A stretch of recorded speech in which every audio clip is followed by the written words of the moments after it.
Welcome to Thriller Recaps. Today, I am explaining the movie The Basketball Diaries, explaining every scene as it happens. Watch till the end, and please like, share, and subscribe if you enjoy this. The movie began with Jim's voice recounting how, when he was little, he had called on God to come watch a TV show, but God never showed up.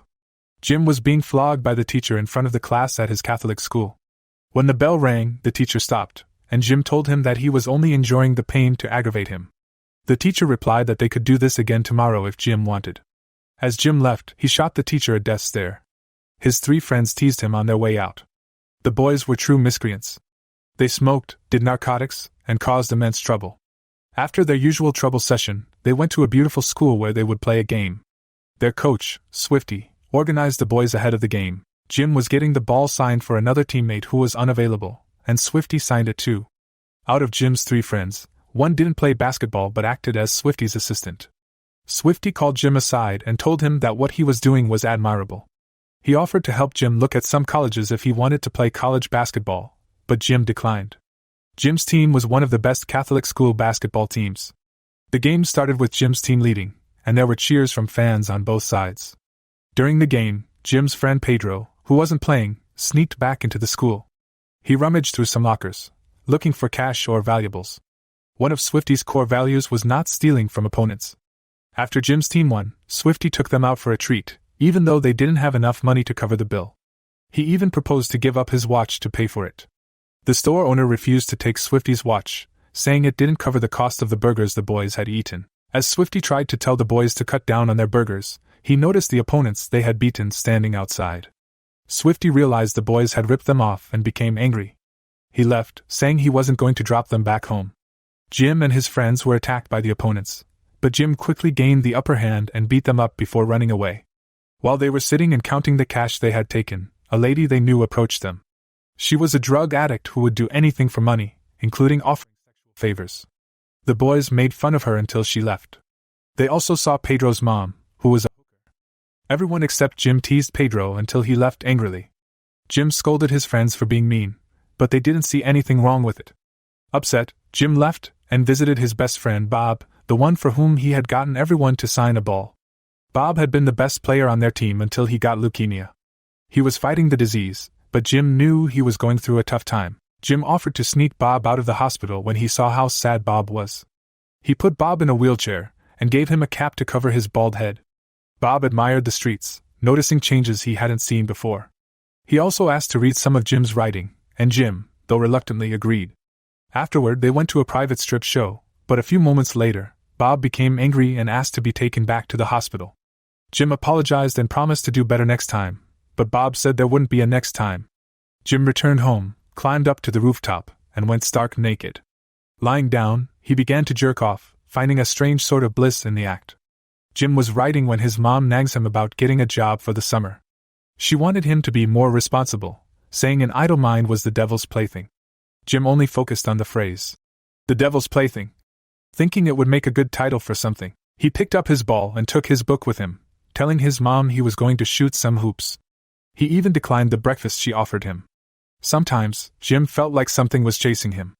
He sat at the pitch, scribbling in his book, when an older guy named Reggie approached him to play basketball. Jim and Reggie went head-to-head with a lot of energy until Jim's friends arrived. Out of the 3, Mikey was the most unpleasant. When Mikey saw Jim's writing, he picked it up and started reading it. Jim, who had been absorbed in the game and hadn't noticed them before, walked over and snatched the book away. His writing was private. Jim said goodbye to Reggie and left with his friends. The Manhattan boys often played dangerous games to prove their worth, like jumping from a rock into the Harlem River. Neutron, the last of Jim's friends, told him he had a surprise for him after the others were out of sight. Later that day, Neutron took Jim to see his girlfriend, who had a sister who was also attracted to Jim. The sister handed Jim some drugs to snuff and flirted with him. They ended up sleeping together that night. While the girl slept soundly beside him, Jim continued his writing. The scene shifted to Jim staring at Bob in his coffin. Bob was dead, and he looked even paler, skinnier, and older than the last time Jim had seen him. Jim and his friends were all dressed in black, each holding a bottle of alcohol. Jim looked particularly gloomy. His best friend was gone. The others started chatting about Bob's past mischiefs, but Jim remained silent until Mikey said it was better Bob had died because he had been in a lot of pain. This statement made Jim even more brooding. The boys continued discussing other people who were dead, noting that Bob wasn't the first. Jim pointed out how they had never visited Bob in the hospital and now acted as if they cared. It didn't matter to him. To cheer up, the boys decided to dance in the rain and drink, and Jim reluctantly joined in. Jim remembered the first time he used heroin. He had visited Pedro's basement and met two guys who offered him a syringe. Although he was scared of needles, he took them. The moment he used the heroin, it felt like he was transported to a garden, free from everything. Jim's mother tried to talk to him while he seemed high. He said many horrible things to her, and she lamented that he was no longer the son she knew. Heroin was something no one expected to become addicted to. It started as a one-time thing, but then it turned into a frequent habit. Jim and his friends planned to snatch a purse from an older lady, and Jim volunteered to do it since he was the only one not wearing a mask. He approached her, asking for directions, but then tried to snatch her purse. She wouldn't let go, so his friends joined in. Mikey even hit the old woman while the others screamed for him to stop. Nervously, Jim told the father of their school that he didn't want to make his confession, but the father believed Jim had more to confess than the others. Jim entered the confessional booth, struggling to find the right words, and his sentences were often filled with curse words. The priest asked if he had disrespected his parents, engaged in sinful activities, and stolen from others. Jim answered yes to all. The priest then told him to say 10 Hail Marys, and Jim couldn't believe that was his punishment. He also talked about Bob, saying he was the best, but now he was dead. During practice, Jim excused himself to use the restroom but instead went to sniff cocaine. He quickly hid it when Swifty walked in. Swifty asked what he was doing and started making advances towards Jim, even offering him money to let him do it and stop playing clueless. Jim almost swung his arm at Swifty. Swifty pleaded with him not to tell anyone but then quickly changed his tone, saying no one would believe a drug addict like him anyway, before he left. Heroin made Jim feel like he could do anything. In class, Jim daydreamed about coming in with a gun and shooting everyone, but the father woke him up. Later, they went to a basketball game, and Pedro brought out a pill for Jim, Mikey, and himself. They argued over which pill was better until Neutron arrived. They asked him which pill he thought was better, and he was cheeky, leading to a near fight between him and Mikey. Jim ended up picking one of the pills, and the other two followed. After the others left, Jim asked Neutron why he had been acting like a spoilsport lately. Neutron explained that Jim used to get high only before games, but now it is an everyday occurrence. Neutron said he admired Jim, but Jim told him not to worry about it. Jim was on the pitch when his vision began to swirl, and Mikey gave the other team an advantage. The father from school arrived with the cops. Jim fell to the ground, and Neutron and Swifty rushed to help him. The cops didn't find anything in their lockers except for the pills, so they were lucky. However, the father knew better because he had seen them. He told them they would be suspended, and Swifty said they wouldn't be playing for the team anymore. Jim got angry and shouted that he couldn't be kicked off the team because he was quitting, and he was quitting school too. As he left, he whispered discreetly to Swifty that he wasn't going to tell on him. Mikey asked Neutron to join them, but Neutron refused, and Jim thanked him sarcastically. Jim and Mikey changed out of their jerseys. Jim was worried about what to tell his mom, but Mikey was more concerned about the pills the cops had taken. When Jim got home, his mom scolded him, and he swore at her. She told him to leave because she couldn't watch him ruin his life with drugs. Jim screamed that she would never see him again, and she threw his game cup down the stairs with teary eyes. Jim picked it up and threw it in the trash. The only option left was to make money, and it turned out it was easier to get cash in New York. Pedro broke into a car, while Mikey and Jim stood guard to block their thievery. They managed to drive away with the car, with Mikey saying his brother would take care of it. They just had to make sure nothing happened to the car. Unfortunately, they had parked in a tow-away zone, and the car was towed by the time Mikey's brother arrived. He insulted and beat up Mikey, daring Jim not to come near him. He had already found a buyer for the car, and that was a problem of its own. Mickey's hand was broken, and they were now in a place called Homeroom, a haven for junkies, like an all-star team of addicts. Jim continued to get high on drugs while his mother prayed at home, asking God to make him feel loved because he needed it. Pedro, Jim, and Mickey broke into an ice cream store to steal, but the cops were approaching.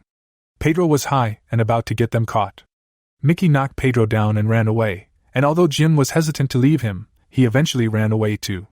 Pedro was apprehended. Jim was angry at Mickey for what he had done, and Mickey tried to explain himself. They were at a bar when a news video of Neutron appeared. Jim stared at it for a long time, unable to focus on Mickey's words as they seemed distant. They would have been playing in the same game, but they had all quit.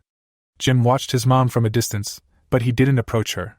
He also went to the mansion of the girls Neutron had taken him to visit before, but their father was there and kicked him out. Jim then got into trouble with a guy to whom he had sold drugs and ended up getting beaten up. Reggie found Jim unconscious in the cold snow, his face bruised in unimaginable ways. He helped Jim up and took him to his home. When Jim regained consciousness, he started panicking and wanted to leave without even saying thank you. He had woken up to find Reggie reading his writing and immediately seized it from him. Jim searched the front pocket of his coat and realized Reggie had taken the hard drugs he had stashed there. Jim demanded and threatened Reggie to give them back, but Reggie flushed them down the toilet despite Jim's protests. Reggie showed Jim his reflection in the mirror. His face was unrecognizable. Jim pleaded and asked why Reggie was doing all this, and Reggie responded that someone had helped him before, and he wanted to repay the favor. Reggie made sure to guard Jim closely, never letting him out of his sight. Jim groaned and cried, saying it hurt and that he needed just a taste of the drugs. Life continued with Reggie, and Jim seemed to be doing better. Reggie was a cop and left for work, telling Jim that if he got panicky, he could write about him. Reggie was even disappointed that he hadn't found his name in Jim's writing before. That night, Jim started panicking and began searching through all of Reggie's belongings, ransacking his room. Jim sneaked out of Reggie's home and had to let an old man perform oral sex on him to get some money. Later, Mickey and Jim approached a man at night to buy hard drugs, but the man ended up selling them fake ones. Mickey chased after the man with a gun, while Jim chased after Mickey to stop him. The man Mickey pursued fell from the top of a 6-story building and died. Mickey tried to run away but was caught and beaten by the man he had chased. The cops also apprehended him. Jim went back to his mother's house and tried to get her to let him in, but she refused. He begged her for money, but she wouldn't give him any. With teary eyes, she called the cops, claiming he was breaking in and had a knife. The cops arrested him, and he ended up in jail for 6 months on charges of assault, theft, and possession of narcotics. While in jail, he refused to indulge in hard drugs, even though it was easier to get a clean one there than outside. All he had was himself and his diaries.